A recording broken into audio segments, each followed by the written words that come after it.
प्रतिशत ही वोटिंग हुई थी। तो माना जाता है कि जब मतदान धीरे धीरे हो रहा होता है, यानी कि वहां की जनता बहुत ज्यादा इंटरेस्ट नहीं ले रही है, लेकिन अचानक से वोटिंग प्रतिशत बहुत तेजी से बढ़ा था। और अब जनमानस को, जैसे कि मैंने पहले भी बोला, कि अब समझ पाना थोड़ा मुश्किल है। बहुत साइलेंट वोटर है। न्यूज 18 की टीम तैनात थी सेंटर्स पर और बात करने की कोशिश कर रही थी, लेकिन कोई भी वोटर कुछ भी कहने से बच रहा था, खुलकर कुछ बोल नहीं रहा था, कह रहा था इंतजार करिए परिणामों का।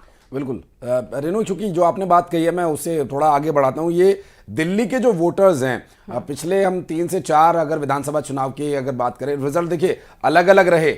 बीजेपी अपनी जगह पर काबिज रही, क्योंकि सत्ता कांग्रेस पार्टी से आम आदमी पार्टी ने ले ली, लेकिन बीजेपी का जो वोट प्रतिशत है वो लगभग 1-2% ऊपर नीचे होता रहा। और हर बार चुनाव में बीजेपी टक्कर में थी। हर बार चुनाव में चाहे कांग्रेस से टक्कर हो या आम आदमी पार्टी से, बीजेपी हमेशा एक कॉमन फैक्टर रही है। लेकिन जो कॉमन फैक्टर 3 से 4 चुनाव में हमने जिसे देखा, वो 27 साल सत्ता में नहीं थे। तो संभावनाएं जो है राजनीतिक वो यही बन रही हैं कि बीजेपी चुनाव जीतेगी, और अब राजनीतिक पंडितों का भी यही कहना है। लेकिन फराह जो जिक्र अभी रीनू कर रही थी, उस बात को अगर आगे बढ़ाएं तो दिल्ली का जो वोटर है, एक तो दिल्ली के लोग थोड़ा जो लाइफस्टाइल है वो थोड़ा देर से शुरू करते हैं। वोटिंग परसेंटेज बहुत ज़्यादा वोट देने में विश्वास नहीं करते, क्योंकि बहुत ज़्यादा संख्या में जो लोग हैं यहाँ पर बाहर से आकर के रह रहे हैं। जो वोटर्स हैं, जो पुराने लोग आकर के बसे थे, वो वोटिंग में दिलचस्पी दिखाते हैं। लेकिन जो अभी नए 10, 12, 15 साल में जो लोग जुड़े हैं दिल्ली से और वोटर बने हैं यहाँ के, मुझे लगता है कि वो वोट नहीं पड़े या कम पड़े, जिसकी वजह से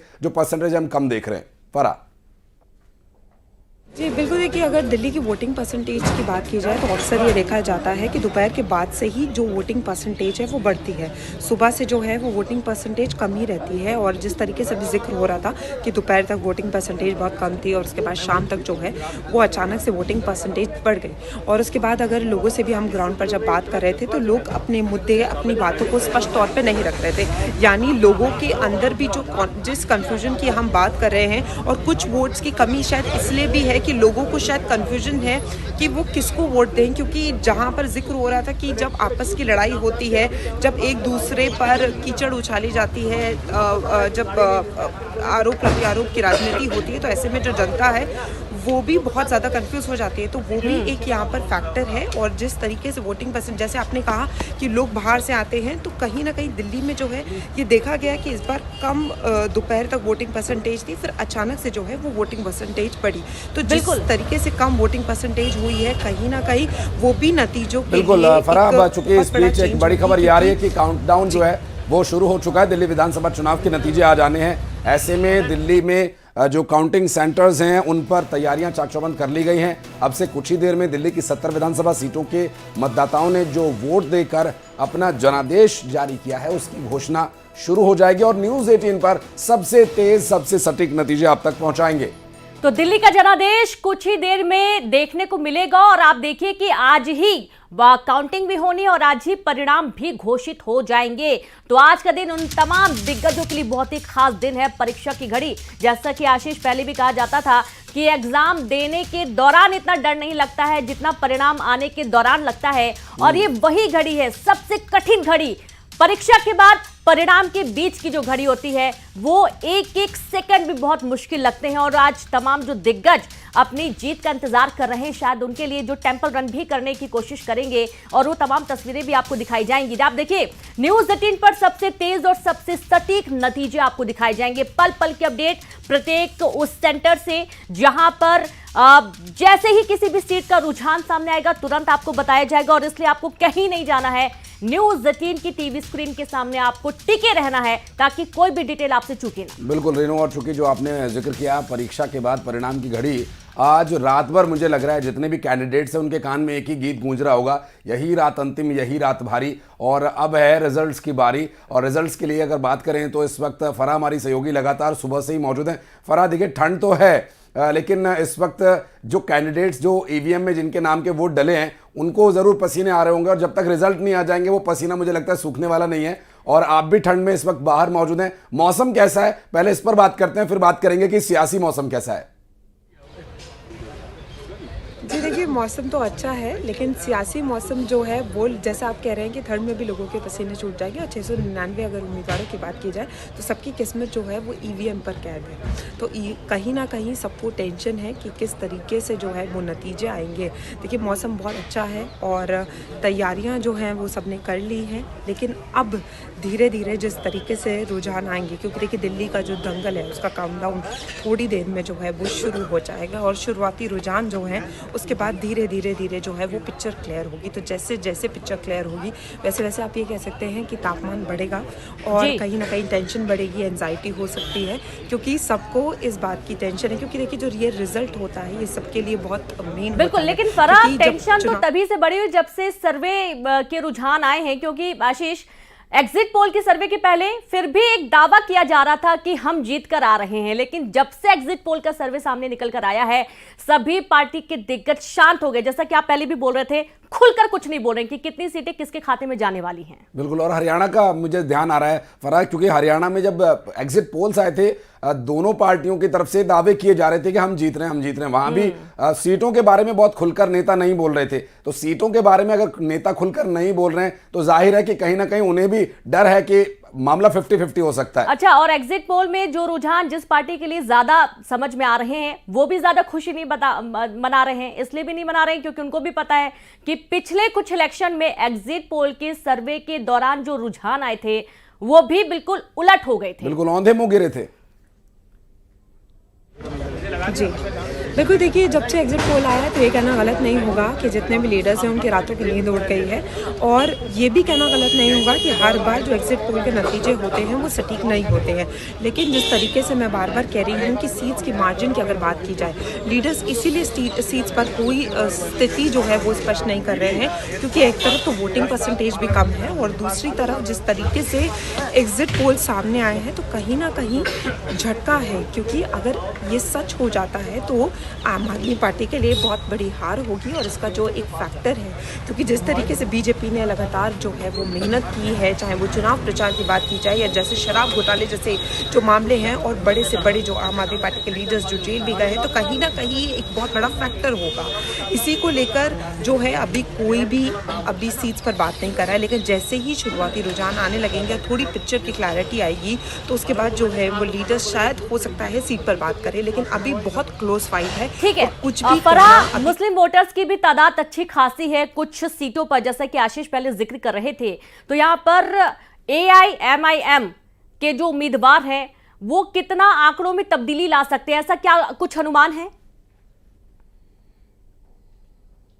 देखिए, इससे आम आदमी पार्टी को कहीं ना कहीं जो है वो अफेक्ट कर सकता है, क्योंकि वोट्स जो है वो बढ़ जाएंगे और हो सकता है कि देखिए अभी जो लड़ाई है वो कांग्रेस और बीजेपी की ज़रूर आमने सामने है, लेकिन कहीं ना कहीं कांग्रेस की जो लड़ाई है वो आम आदमी पार्टी से भी है, क्योंकि आम आदमी पार्टी ने ही कांग्रेस को रिप्लेस किया था। तो यहाँ पर जितनी भी फाइट्स है या यहाँ पर जितनी भी पार्टियां हैं वो आपस में ही उनके जो वोट्स हैं उससे एक दूसरे को जो वो है डैमेज पहुँच सकता है और उससे बीजेपी को जो है वो कहीं ना कहीं फ़ायदा भी हो सकता है। बिल्कुल फराह, रीनू मैं एक बात कहना चाहूँगा, क्योंकि एक सीट जिसके बारे में जिसके वोटर्स से मैं डायरेक्ट जुड़ा, जिन लोगों से मेरी बात हुई, वो है मुस्तफाबाद विधानसभा सीट। उस सीट की अगर मैं बात करूँगा, ठीक है, मैं बहुत ज़्यादा खुल के इस बारे में नहीं बोल सकता क्योंकि कई लोग इसे फिर जज करेंगे और फिर घूम करके मीडिया की तरफ पॉइंट आउट होने लगता है। लेकिन यहाँ की जो स्थिति है मुस्तफाबाद में, देखिए जो वोटिंग परसेंटेज है वो लगभग 50-50 है। आंकड़े कुछ भी कहें, हिंदू और मुस्लिम वोटर्स जो हैं वो 50-50 हैं और जो आइडियोलॉजी को फॉलो करने वाले लोग हैं वो यहाँ कम हैं। यहाँ लोग काम पर वोट देते हैं और इस बार जो वोट बटे हैं वो AIMIM के प्रत्याशी और कांग्रेस पार्टी के प्रत्याशी और आम आदमी पार्टी के प्रत्याशियों के बीच बटे हैं, जबकि जो हिंदू मतदाता हैं उनकी जो आइडियोलॉजी है, जो पुराने वोटर्स हैं, पुराने रहने वाले यहाँ के हैं, उनकी एक ही आइडियोलॉजी रही है। तो यहाँ पर जो रिजल्ट है वो ज़्यादा जो पक्ष में वो बीजेपी के जाता दिख रहा है। क्या ऐसी ही परिस्थितियाँ और भी मुस्लिम बाहुल्य सीटें जहाँ पर कुछ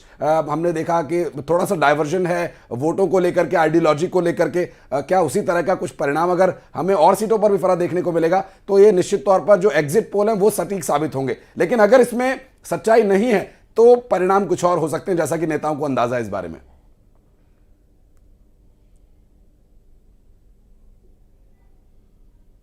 सीटों की बात करें तो 28 सीटें जो हैं वो कहीं ना कहीं बहुत टफ रहती हैं, वहाँ पर जीत हासिल करना बहुत ज़्यादा मुश्किल हो जाता है। और जहाँ पर वोट डाइवर्जन की बात आ रही है तो वो भी एक टफ रोल रहेगा और वोट बिल्कुल डाइवर्ट हुए हैं। और जिस तरीके से जब वोट डाइवर्ट होते हैं तो पार्टीज़ को डैमेज भी होता है, तो ये कहीं ना कहीं आम आदमी पार्टी के लिए एक डैमेज भी हो सकता है, क्योंकि जब वोट बटेंगे तो उस तरीके से जो मार्जिन है वो सीट्स का कम हो जाएगा।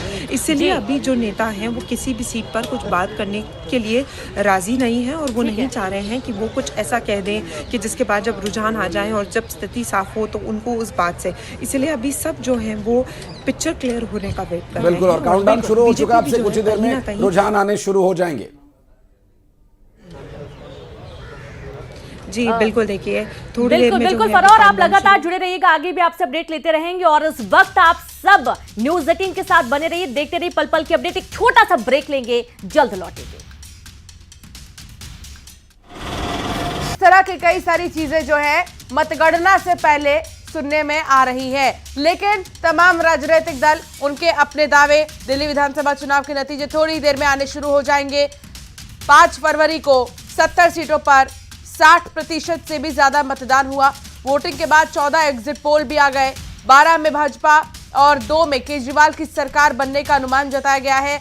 लेकिन एग्जिट पोल अलग, एग्जैक्ट पोल अलग है और एग्जैक्ट पोल आज आपको पता चलेंगे, करीब दोपहर तक ये पता चल जाएगा कि आखिर कौन कहां से जीत चुका है और किसको कितनी सीटें मिली हैं। तो इस बार दिल्ली का जो चुनाव है वो बीजेपी के लिए बहुत महत्वपूर्ण है, क्योंकि कई साल हो गए हैं और अब तक बीजेपी नहीं जीत पाई है राजधानी को, राजधानी की जनता को नहीं साध पाई है। लेकिन यही कोशिश है कि इस बार साध लिया जाए, तो इसीलिए कई संकल्प पत्र निकाले गए, पार्ट वाइज निकाले गए, पार्ट 1, पार्ट 2, पार्ट 3 निकाले गए, जिनमें कई बड़े वादे किए गए हैं। सबसे बड़ी बात तो ये भी की गई है कि जो योजनाएं और जो लाभ पहले से ही सरकार दे रही है उनमें से किसी भी चीज को बंद नहीं किया जाएगा, उनको जारी रखा जाएगा।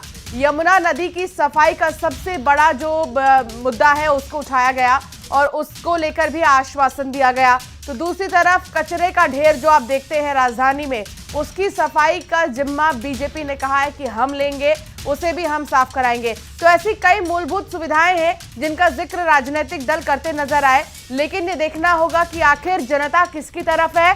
इंतजार थोड़ा सा और आपको करना होगा। और आम आदमी पार्टी की तरफ से भी लगातार दावा ये किया जा रहा है कि इस बार हम और अच्छे वोटों से जीतेंगे पिछली बार के मुकाबले। तो 70 सीटें हैं दिल्ली में विधानसभा की। 70 सीटों की अगर हम बात करें तो एरिया वाइज डिवाइडेड है, साउथ दिल्ली है, वेस्ट दिल्ली है, ईस्ट दिल्ली है, और इन जगहों पर जो है जनता का मूड काफी अलग अलग रहता है। मिले जुले जो लोग हैं वो रहते हैं, कोई उत्तराखंड से, कोई बिहार से, इस तरीके से रहवासी हैं। व्यापारी वर्ग ज्यादा है। इस बार जो व्यापारियों को राहत दी गई है टैक्स स्लैब में, 12 लाख तक कोई टैक्स नहीं, उसको कैसे देख रहे हैं लोग, क्या सोचकर उन्होंने वोट डाला है, ये सारी चीजें आज जो है स्पष्ट हो जाएंगी। कोई भी हो, किसी को छोड़ा नहीं। तो लोग अब ये समझ चुके हैं इस पार्टी ने काम कुछ करना नहीं और पूरी तरह से झूठ बोलना, बेईमानी करना, और देश में सबसे बड़े भ्रष्टाचार का पर्याय अगर कोई बनी है तो वो आम आदमी पार्टी बनी है। और इसलिए दिल्ली की जनता ने भी ये सब देखा है और इस आज जो दिख रहा है वो दिल्ली में पूरी तरीके से भारतीय जनता पार्टी का कमल खिलेगा। और देश के प्रधानमंत्री मोदी जी की जो नीतियां हैं उनके अनुसार दिल्ली में डबल इंजन की सरकार बनेगी, क्योंकि दिल्ली पूरी तरह पिछड़ गई है, देश की राजधानी है। राजधानी को एक जवाबदेह सरकार चाहिए, राजधानी को एक काम करने वाली सरकार चाहिए, तो वो सरकार भारतीय जनता पार्टी के नेतृत्व में बनेगी। आम आदमी पार्टी और कांग्रेस लगातार एग्जिट पोल्स पे सवाल उठा रही है का दावा। और ये देखिए दुष्यंत कुमार को आप देख पा रहे थे अभी सुबह। मैंने कहा ना कि अब वो सवाल, जब जो चीज उनको सूट नहीं करती है, कि संविधान में तुम्हें दी है, थोड़ी तो गरिमा रखो, थोड़ी तो शर्म रखो। बीजेपी नेता ऐसे दुष्यंत कुमार, उनका आरोप लगाकर भाग जाना पुरानी राजनीति रही है। अरविंद केजरीवाल की बाद में माफी मांगते हैं, झूठे आरोप लगाते हैं। आज सुबह संदीप दीक्षित ने भी कहा कि अभी पोल्स के बाद बात करेंगे कि आम आदमी पार्टी और कांग्रेस का गठबंधन होगा नहीं होगा, ये हाईकमान डिसाइड करेगी। किस तरह से? देखिए, हमारा कोई गठबंधन कांग्रेस के साथ ना होगा, ना हमें उनकी जरूरत है। अगर जरूरत पड़ती है, हमें कोई जरूरत नहीं है। तो देखिए, प्रतिक्रियाएं आना शुरू हो चुकी हैं। सुबह से लगातार न्यूज 18 की टीम आपको हर पल की अपडेट और तमाम जो मुख्यालय हैं, चाहे आम आदमी पार्टी के मुख्यालय हो, चाहे कांग्रेस के, चाहे बीजेपी दफ्तर हो, वहां पर कैसी तैयारियां की गई हैं ये भी हमने आपको दिखाया। सीधे करेंगे, कुछ खास मेहमान भी हमारे साथ जुड़ गए हैं। बीजेपी प्रवक्ता है आप प्रियंका दुबे हमारे साथ जुड़ गए। प्रियंका जी, बहुत स्वागत है आपका न्यूज 18 पर। साथ ही धर्मेंद्र शर्मा जी भी जुड़ गए हैं, आप कांग्रेस प्रवक्ता हैं। धर्मेंद्र जी, बहुत स्वागत है आपका न्यूज 18 पर। आज सियासत का सबसे बड़ा दिन, दिल्ली की जनता के लिए सबसे बड़ा दिन, लेकिन उससे भी बड़ा दिन उस प्रत्याशी के लिए जो परीक्षा के बाद परिणाम का इंतजार कर रहा है। पहला रिएक्शन आपका धर्मेंद्र जी। जी नमस्कार। आज दिल्ली के लिए वाकई एक खूबसूरत दिन है। लोकतांत्रिक सरकार दिल्ली की जनता आज चुनेगी और हमें विश्वास है कि दिल्ली की जनता ने इस बार 11 साल की भारतीय जनता पार्टी की केंद्र सरकार के कुशासन और 10 साल की भारतीय जनता पार्टी के छोटे भाई केजरीवाल जी के कुशासन से त्रस्त होकर कांग्रेस को बहुमत देने का मन बनाया है।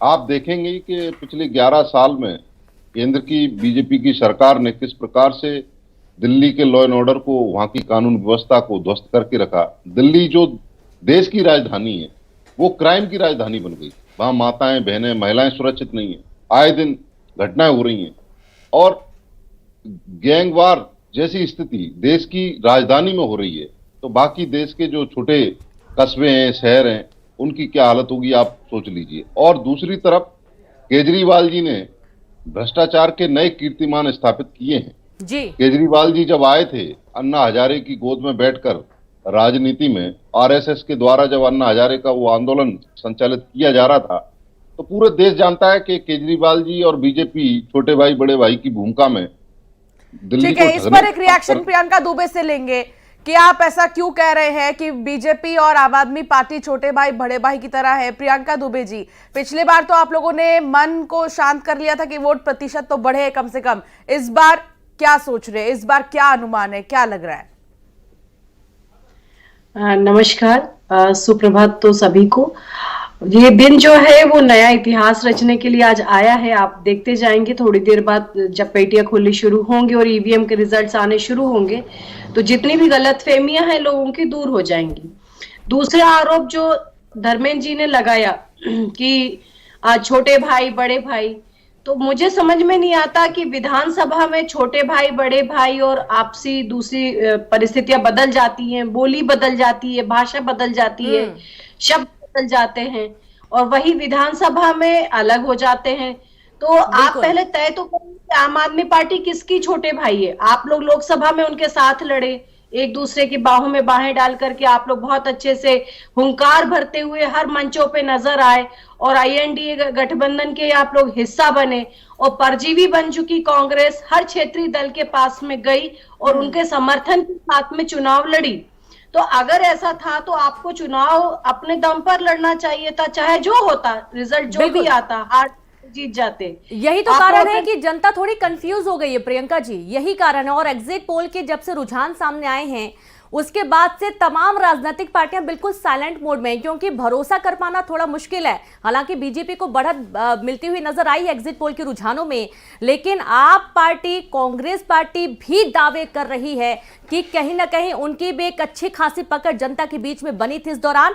और बीजेपी का 27 साल का जो सूखा है वो हरा हो पाएगा क्या इस बार प्रियंका जी?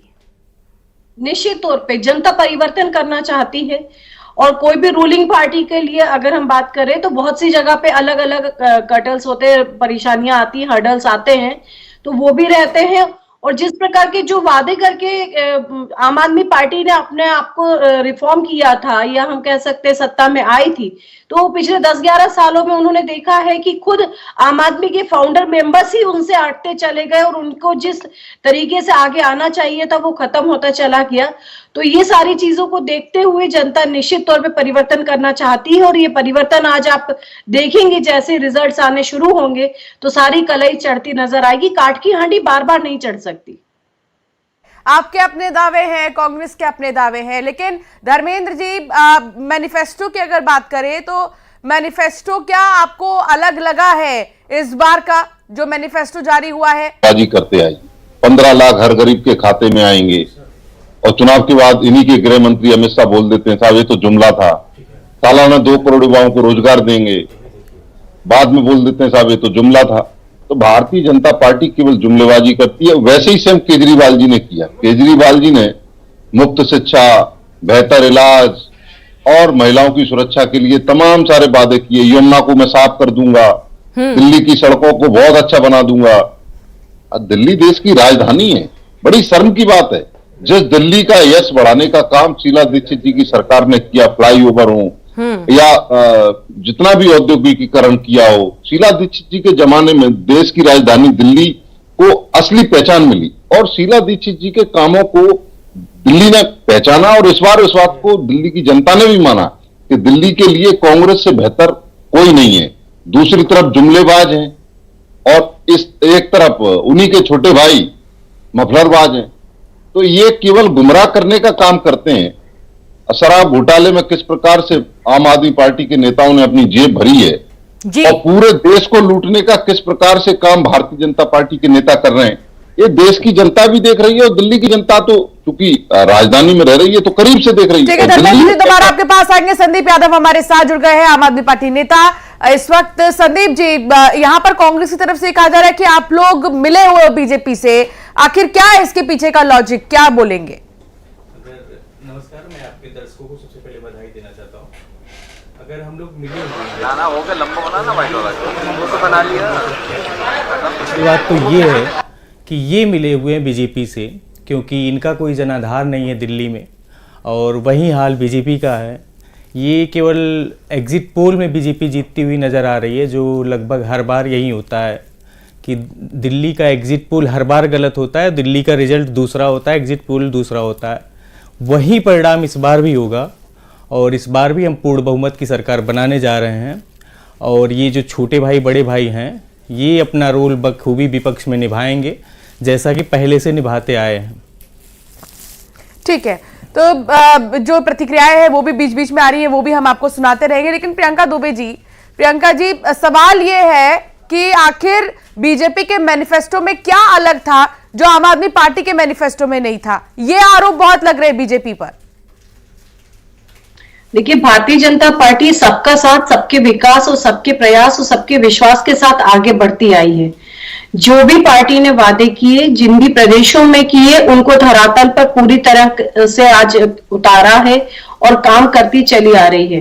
डबल इंजन की सरकार के फायदे सभी ने देखे हैं और किस तरह से भारतीय जनता पार्टी जो कहती है, जो करती है, उसके ऊपर जनता ने जो विश्वास जताया है। या अगर हम बात करें महिला के सम्मान में, जिस तरह से भारतीय जनता पार्टी ने नीति रीति बनाई और आगे उसको अप्लाई करके दिखाया, जनता इन सारी चीजों को समझते हुए देश के विकास में और राष्ट्र के निर्माण में साथ आएगी और निश्चित तौर पर वो साथ में आएगी। बिल्कुल। और प्रियंका जी, यहाँ पर हो रही है और जो डबल इंजन की सरकार है, केंद्र में मोदी जी और दिल्ली में भारतीय जनता पार्टी का मुख्यमंत्री बनेगा तो डबल विकास होगा, ये साफ लग रहा है। काफी सवाल है, ये जो आरोप लगा रहे हैं कि बीजेपी एक विधायक को तोड़ने की कोशिश कर रही है, ये पैसे खिला रही है, मुद्दों से भटकाने की कोशिश नहीं है तो क्या है? अभी विधायक आज चुन के जाएंगे, क्या होगा क्या नहीं होगा ये तो बात की बात है। जिनके जो आरोप लगा रहे हैं, जिनके ऊपर जो आरोप लगा रहे हैं, क्या वो खुद जीतेंगे? उनकी गारंटी है क्या? सवाल ये है। और 16 के आरोप लग रहा है, सामने तो 3 आए हैं, बाकी कहाँ हैं? उनके नंबर दीजिए। जब एसीबी कल जांच करने गई है तो भागते फिरे, अब होने वाला नहीं है। ये आरोप प्रत्यारोप की जो ये राजनीति करते हैं अरविंद केजरीवाल साहब, अब बचने वाले नहीं है, उनको जवाब तो देना पड़ेगा। हाँ, क्या हुआ? वो एक तो देखिए, अरविंद केजरीवाल पर सीधे तौर पर निशाना साधा जा रहा है। हालांकि कई सारे सवाल खड़े होते हैं प्रियंका जी से, ज्यादा सवाल इसलिए भी क्योंकि केंद्र में सरकार है और अब दिल्ली की जनता के मन में बस पाती है कि नहीं, ये बहुत बड़ा सवाल है। प्रियंका जी, एक तरफ ये भी देखा जाता है कि मुफ्त की रेवड़ियां बांटने के लिए तमाम राजनीतिक पार्टियां खुले मंचों से दावा करती हैं, लेकिन जब एक पार्टी ये दावा करती है तो दूसरी पार्टी उस पर निशाना भी साधने लगती है कि भाई इन्होंने तो मुफ्त की रेवड़ियां बांटनी शुरू कर दी हैं। तो इलेक्शन में तो सभी लोग यही कर रहे हैं। मुफ्त की रेवड़ियां होना और उसी चीज का इंफ्रास्ट्रक्चर के डेवलपमेंट में, या हम कहें कि दूसरी परिस्थितियों को परिवर्तन में लाने के लिए योजनाओं को बनाना, इनके दोनों चीजों में थोड़ा सा माइन्यूटली अंतर आता है।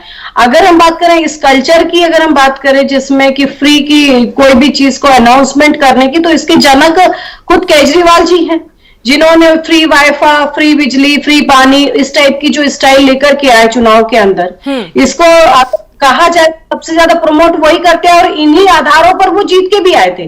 परंतु न फ्री वाईफाई लोगों को मिला, न सड़कों की स्थिति सुधरी, और यमुना जी की स्थिति तो क्या है ये सभी बहुत अच्छे से जानते हैं।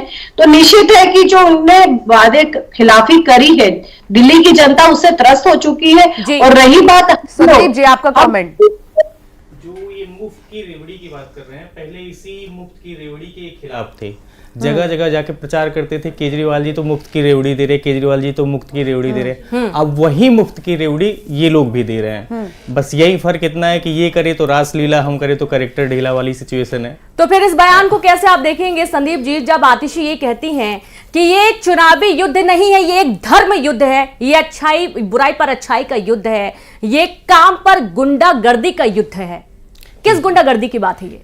बीजेपी की गुंडागर्दी, जहां बीजेपी की सरकार है वहां आप देख सकते हैं। जिस डबल इंजन सरकार की बात आप लोग कर रहे हैं, वही डबल इंजन यूपी में है जो कुंभ में पूरी तरीके से फेल हुआ।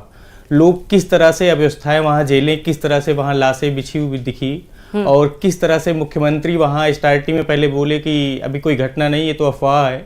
उसके बाद जब मैटर थोड़ा सीरियस हुआ तब जाके उन्होंने बताया कि अभी एग्जैक्ट नंबर वहां नहीं आ पाया, वहां भी डबल इंजन की सरकार है। यहाँ भी वही हिसाब की डबल इंजन की सरकार ये ले आना चाहते हैं, ठीक है, कि जिसमें केवल गुंडा राज ही होगा। ठीक है संदीप जी, दोबारा से आप बातचीत का सिलसिला जारी रखेंगे। धर्मेंद्र जी भी हमारे साथ जुड़े हैं और प्रियंका जी भी हमारे साथ जुड़ी है। इस बीच मेरी सहयोगी ममता जो रट सेंटर से जुड़ी हुई है, जहां से आपको सबसे पहले ये पता चलेगा कि कौन किस सीट से आगे है। ममता, ओवर टू यू। बिल्कुल अंशिका, रट से इस वक्त मैं लाइव हूं। आज दिल्ली की 70 विधानसभा सीटों के लिए काउंटडाउन शुरू हो गया है। थोड़ी देर बाद रिजल्ट आने शुरू हो जाएंगे। सबसे पहले मैं एक बार जरा तस्वीरें आपको दिखा देती हूं। ये रट से इस वक्त की लाइव तस्वीरें हैं, जहां पर आप देख सकते हैं पूरी तैयारी पहले से ही की गई है। आपको एक एक रिजल्ट यहां से हम देंगे, कौन कहां से जीत रहा है, कौन कहां से आगे बढ़ रहा है, किसकी हार हो रही है और किसे इस बार सबसे ज्यादा नुकसान हुआ है, वो सारी बड़ी अपडेट आपको इसी रट से आपको मिलेगी। क्योंकि आज 70 विधानसभा सीटों के लिए नतीजे कुछ ही समय बाद थोड़े थोड़े क्लियर होने लग जाएंगे, इसीलिए नजरें सभी की रहने वाली है। आप न्यूज़ 18 से अपनी नजरें मत हटाइएगा, क्योंकि यहां पर आपको सबसे पहले रट से सबसे बड़ी अपडेट मिलने वाली है कि कौन सी सीट में इस वक्त बढ़त मिल रही है भारतीय जनता पार्टी को, आम आदमी पार्टी को, कांग्रेस को या फिर अन्य दलों को, किस तरीके से वो आगे बढ़ रही हैं, जीत कितनी हो रही है। आप देखिए डेस्क पे पूरी तैयारियां की गई हैं। हम जरा तस्वीर आपको दिखा देते हैं। यहां पर फिलहाल टीम जो है वो लगातार पहुंच रही है, जिसमें सारे अपडेट्स हम आपको देंगे कि किस तरीके से इस बार कौन सी पार्टी आगे चल रही है, क्या रहता है। क्योंकि दिल्ली का विधानसभा चुनाव जाहिर तौर पर दिलचस्प मोड़ पर आ गया है जब से एग्जिट पोल आए हैं। एग्जिट पोल के बाद जो नतीजे सामने आए हैं उसने इस विधानसभा चुनाव को और दिलचस्प कर दिया है, क्योंकि भारतीय जनता पार्टी को जिस तरीके से इसमें बढ़त मिलती नजर आ रही है, वो इस बार सरकार बनाती नजर आ रही है। ये अपने आप में आम आदमी पार्टी के लिए बड़ा झटका है, इसीलिए उसके बाद से राजनीति भी बहुत ज्यादा दिलचस्प देखने को मिल रही है। अरविंद केजरीवाल की अगर हम बात कर ले, वो लगातार जो है अपने विधायकों के साथ बातचीत कर रहे हैं। किसी भी तरीके से आम आदमी पार्टी सत्ता से दूर नहीं जाना चाहती है, लेकिन बीजेपी में उत्साह बहुत ज्यादा है। बीजेपी कितनी सीटों पर आगे बढ़ रही है, कितनी सीटें उसके खाते पर आ रही है, बीजेपी को किन सीटों पर अच्छा बहुमत मिल रहा है, अच्छे आंकड़े बीजेपी के खाते में आ रहे हैं, वो सभी आपको लाइव जानकारियां यही रट से हम आपको देंगे। और सबसे पहले सबसे सटीक जानकारी, अंशिका ओवर टू यू। तो रिजल्ट लाइव हब से ममता तिवारी सहयोगी आपको दिखा रही थी कि जो पूरा सेंटर है वहां से आपको सबसे पहले और सटीक जानकारी न्यूज़ 18 आप तक पहुंचाएगा कि कौन किस सीट से आगे है, क्योंकि थोड़ी ही देर बाद मतगणना जो है थोड़ी देर बाद शुरू होने वाली है। हमारे साथ खास मेहमान लगातार जुड़े हुए हैं और साथ ही ब्रेकिंग भी बीच में अब आपको बता देते हैं। दिल्ली विधानसभा चुनाव के नतीजे आज क्योंकि आ जाएंगे, इंतजार इस घड़ी का है, थोड़ी ही देर बाद काउंटिंग जो है वो शुरू हो जाएगी। दिल्ली की 70 सीटों के नतीजे आएंगे। इस बार वोट प्रतिशत की बात करें तो 60% से ज्यादा जो वोटर्स हैं पहुंचे थे और वोट डाला था उन्होंने, लेकिन देखना होगा कि किसके पक्ष में। अभी इंतजार है इसी घड़ी का। दिल्ली विधानसभा चुनाव के नतीजे थोड़ी ही देर में आने शुरू हो जाएंगे। 5 फरवरी को 70 सीटों पर 60% से ज्यादा मतदान हुआ। वोटिंग के बाद 14 एग्जिट पोल आए। 12 में भाजपा और 2 में केजरीवाल की सरकार बनने का अनुमान जताया गया। लेकिन एग्जिट पोल, एग्जैक्ट पोल में कितने जल्दी तब्दील होंगे या नहीं होंगे, इसके लिए भी अभी इंतजार करना होगा। तो अभी कुछ भी नहीं कहा जा सकता, लेकिन चर्चा का दौर लगातार जारी है। हमारे साथ खास मेहमान जुड़े हुए, धर्मेंद्र जी हमारे साथ जुड़े हैं, संदीप जी हमारे साथ जुड़े और प्रियंका जी हमारे साथ जुड़ी हुई है। प्रियंका जी, इस बार तो ये तो बहुत इंपॉर्टेंट है, एड़ी चोटी का जोर बीजेपी ने लगा दिया, बड़े बड़े स्टार प्रचारक दिल्ली में उतार दिए। आपके बयान, आप लोगों के, बीजेपी के कई बड़े स्टार नेताओं के बयान काफी वायरल हुए हैं कि आइए यमुना में नहा कर दिखाइए, इस तरह के चैलेंजेस भी सुनने को मिले हैं। क्या ये फैक्टर काम करेगा, आपको लगता है? निश्चित तौर पर फैक्टर्स की अगर बात भी हम अलग कर दे बहन, तो जिन चीजों के ऊपर करप्शन को लेकर के आम आदमी पार्टी का जन्म हुआ था कि करप्शन फ्री समाज की स्थापना करने के लिए केजरीवाल जी ने अपना एड़ी चोटी का जोर लगाया था और अन्ना हजारे जी के माध्यम से आम आदमी पार्टी आगे निकल करके आई थी, जिसको हमारे धर्म भाई साहब कह रहे हैं कि आरएसएस के द्वारा संचालित आंदोलन था, जैसा इन्होंने आरोप लगाया। तो जिन चीजों को लेकर के वो आज आगे आए, उन्हीं के साथ में सवालों के घेरे में आज वो और उनके विधायक पूरे की पूरे खड़े हुए हैं। दिल्ली में जब वो होते हैं तो सिक्योरिटी को लेकर के सवाल खड़े करते हैं, जब गुजरात चुनाव प्रचार करने जाते हैं तो कहते हैं मुझे सिक्योरिटी नहीं चाहिए, अपने स्टेट में वो सिक्योरिटी को लेकर के दुनिया भर के आरोप लगा देते हैं। तो जो प्रोपोगेंडा हमेशा उन्होंने अपनाया, जिसके कारण उनको हमने नहीं, जनता ने नहीं, सुप्रीम कोर्ट तक ने और हाई कोर्ट तक ने उनको फटकार लगाई है, उसको लेकर जनता ने ये सारा सिनेरियो देखा है। जिस तरीके से उन्होंने कहा था कि मुझे ना ही कोई आवास चाहिए, ना मुझे कोई गाड़ी चाहिए, ना मुझे कोई फैसिलिटीज चाहिए, और किस तरीके से उन्होंने अपनी ही बात को नकारते हुए वो आगे बढ़ते रहे। तो शीश महल का निर्माण हो गया, गाड़ियों के तो आपके पूरे के पूरा लश्कर चलने लग गया। बिल्कुल, और किस वो तस्वीर भी वायरल हुई थी जब पूरे परिवार के साथ बैठकर बहुत लजीज व्यंजन का लुत्फ उठाते हुए नजर आ रहे थे, डाइनिंग टेबल पर बाकायदा बैठे हुए थे। संदीप जी, जिस भ्रष्टाचार के खिलाफ उतरे थे सड़कों पर, अन्ना हजारे के साथ मंच साझा किया, और अब उसी भ्रष्टाचार के नाम पर जांच के दायरे में आ गया अरविंद केजरीवाल, तमाम बड़े वो नेता जिनके नाम पर मंचों से ये दावा किया जाता था कि इससे बेहतर मंत्री नहीं आने वाला है। जांच के दायरे की बात जहां तक ये कि जो विपक्ष में मोदी के खिलाफ आवाज उठाता है वो जांच के दायरे में आ जाता है। जांच के दायरे में आने का मतलब ये नहीं है कि वो भ्रष्टाचारी है। जांच के दायरे में आने का मतलब इस समय जब से मोदी की सरकार आई है तब से केवल एक ही मतलब है जांच के दायरे में आने का, कि मतलब आप मोदी जी के खिलाफ आवाज उठा रहे हैं और मोदी जी के खिलाफ आप सजग हैं तो आप जांच के दायरे में आ जाएंगे। तो वही दिल्ली में भी चल रहा है, वहीं लगभग जहां पे भी विपक्ष की सरकार है जो बीजेपी के साथ नहीं है तो वो जांच के दायरे में ही है।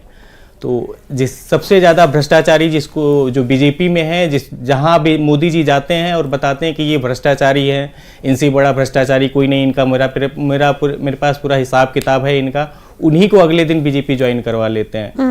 तो ये इनकी वॉशिंग मशीन में तो सब धुल जाते हैं। तो जांच का बस इतना ही है कि जो मोदी जी ये इस पर एक सवाल प्रियंका जी से कि प्रियंका जी, जब कोई बीजेपी से हटकर रहता है तो उस पर कई आरोप आप लोग लगाते हैं, लेकिन बीजेपी में आते ही सारे जो है आरोप उस पे से हट जाते हैं, जैसा कि अभी संदीप जी बता रहे थे कि क्या बीजेपी कोई वॉशिंग मशीन है जो यहाँ पर लोग आते ही साफ हो जाते हैं? का दावा नहीं करती। आप जो लोगों ने भारतीय जनता पार्टी ज्वाइन किया है, चाहे वो किसी भी पार्टी से आए हों, उनकी कोई भी जांच अगर बंद हो गई हो या न्यायिक प्रकरण उनका स्थगित हो गया हो या उन्हें क्लीन चिट मिल गई हो तो आप नाम प्रस्तुत कीजिए। मैं बिल्कुल इस बात को खुले मन से स्वीकार करूंगी कि यहाँ पर अगर ऐसा हो रहा है तो भारतीय जनता पार्टी गलत कर रही, परंतु आप एक नाम तो बताइए कि जहां पर भारतीय जनता पार्टी ज्वाइन करने के बाद उन्हें क्लीन चिट दे दी गई हो या उनकी जांच स्थगित कर दी गई हो या जांचें बंद हो गई हो, आप बताइए, एक भी नाम आपको ऐसा नहीं मिलेगा। तो जो न्यायिक प्रक्रिया है वो तो चल रही है, आप भारतीय जनता पार्टी में रहे, चाहे कांग्रेस में रहे, चाहे किसी भी पार्टी में, जो मामला न्यायालयीन है वो जुडिशरी में अगर है तो वो तो चलेगा और उसी स्पीड से चलेगा जिस स्पीड से चल रहा था। परंतु सम्मान से घबराना, न्यायालय में प्रस्तुत नहीं होना, बहाने करते रहना, ये कौन सी न्यायिक प्रक्रिया के ऊपर विश्वास है? आप हर छोटी छोटी बात के लिए हाई कोर्ट और सुप्रीम कोर्ट गए, जब आपको ईडी ने जांच के लिए बुलाया तो आपको तो खुले मन से जाना चाहिए था, फिर क्यों आप मुंह लुकाते हुए नजर आए? फिर आपने कहा मैं तो जेल से सरकार चलाऊंगा। सरकार से इतना लालच, सत्ता से और कुर्सी से इतना लालच क्या हुआ? स्वाति मालीवाल का आपने अपमान किया, आपकी फाउंडर मेंबर रही, आज तक आपके एक भी नेता ने स्वाति मालीवाल के लिए एक शब्द नहीं कहा। ऐसा क्यों? आप नारी सम्मान की बात करते हैं, बहुत अच्छी बातें करना भी चाहिए, परंतु जो आपकी फाउंडर मेंबर रही, आज तक आप लोग उनके ऊपर एक भी स्टेटमेंट नहीं देते। ऐसा क्यों? आपकी पार्टी ने उनके लिए एक भी आवाज क्यों नहीं उठाई? वो सही है, गलत है, ऐसा उन्होंने क्यों किया? एक भी विधायक ने इसके लिए आज तक एक भी स्टेटमेंट क्यों नहीं दिया? सम्मान की बात जहां तक है कि जहां जिन प्रदेशों में बीजेपी की सरकार है वहां पे आप यार करना ही है तो एक ही लगाओ, फिर अलग मत करना। अलग करेंगे ना तो आप अलग अलग कर लो ना। जल्दी करो यार। पर जल्दी करिए, मुझे निकलना है। बिल्कुल। क्या दुआ मांगी है मां से? देखिए, मैंने शुरुआत ही कालका जी मंदिर से माँ काली के दर्शन और आशीर्वाद से की थी, क्योंकि मेरा एक लक्ष्य है, उसका एक ही है मकसद, सेवा। और मैंने आज माँ से फिर वही कहा है कि मुझे लोगों की जो समस्याएं हैं वो आपके पास आते हैं, अपनी पीड़ा, अपना दर्द, अपनी समस्याएं लेकर, मुझे बस जरिया बना लो। सब देखते हैं माँ का क्या फैसला है, मैं तो बस जरिया बनने आई हूँ आज। देखिए, पार्टी ने खूब मेहनत की, हम सब ने खूब मेहनत की, जमीन पर रहे, लोगों में रहे, लोगों के मुद्दों पर पूरा चुनाव लड़ा है। अब दिल्ली जो फैसला करेगी सर माथे पर ले।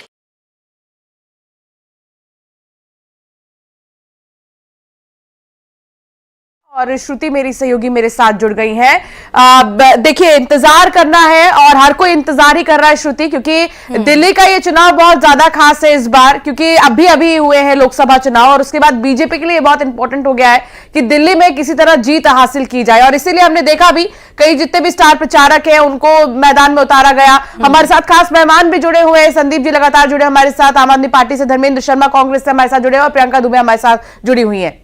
देखिए, आप नेताओं का जो बयानबाजी है वो तो आप सुन ही रहे हैं, लेकिन सबसे पहले छोटा सा कमेंट हम आपसे ले लेते हैं, क्योंकि संदीप जी लगातार स्टूडियो से जुड़े हुए हैं। अभी देखना होगा कि पहली बार तो लोकसभा में आप इंडिया गठबंधन के साथ आए, इस बार ऐसी क्या वजह हो गई कि आपको लगा कि नहीं इस बार भी आप क्लीन स्वाइप कर जाएंगे, जबकि सब कुछ आपके एजेंडे के खिलाफ होता हुआ चला गया? तो इतना ओवर कॉन्फिडेंस आपको नहीं लगा कि आपको, अगर आप हारते हैं या कम सीटें आती हैं, जीत भी जाते हैं लेकिन सीटें अगर परसेंटेज डाउन होता है, तो आपको नहीं लगा कि ओवर कॉन्फिडेंस ज्यादा इस बार था संदीप जी? जी, ओवर कॉन्फिडेंस बहुत ज़्यादा था, लेकिन वो जनता के भरोसे था। मेरा ओवर कॉन्फिडेंस, हमारी पार्टी का ओवर कॉन्फिडेंस वो जनता के दम पे था, क्योंकि दिल्ली की जो जनता है आज भी हमारे साथ है, क्योंकि वो हर मुद्दे पे हमारे साथ है। उसको पता है कि भरोसे का एक ही नाम है, केजरीवाल, क्योंकि हमने जो बोला उसको करके दिखाए हैं। हम मोदी जी की तरह ऐसे वादे नहीं करते कि 15 लाख सबके खाते में आ जाएंगे, साल में 2 करोड़ रोजगार देंगे और ज़मीन पे कुछ भी नहीं उतरता। हम जो बोलते हैं वो करते हैं। हमने फ्री बिजली का वादा किया, हमने वो पूरा किया। हमने अच्छी शिक्षा की बात की तो हमने उसको स्कूलों की स्थिति को बेहतर किया, हमने अस्पतालों को बेहतर किया। तो हम जो बोलते हैं उसको करते हैं। तो उसी जनता के भरोसे के दम पे हमको ये ओवर कॉन्फिडेंस था और है और रहेगा, और हम दिल्ली में उसी ओवर कॉन्फिडेंस के दम पे सरकार बनाने जा रहे हैं। बिल्कुल। और देखिए, ये देखना होगा कि आखिर किसकी सरकार बनती है, क्योंकि 70 सीटों पर आज जो है नतीजे आ जाएंगे कि आखिर किसने जनता के दिल को खुश किया है, किसके वादे जनता को लुभाए हैं। लगातार ये महाकवरेज जारी रहेगा और आप तक सबसे पहले सबसे सटीक नतीजे न्यूज़ 18 पहुंचाएगा।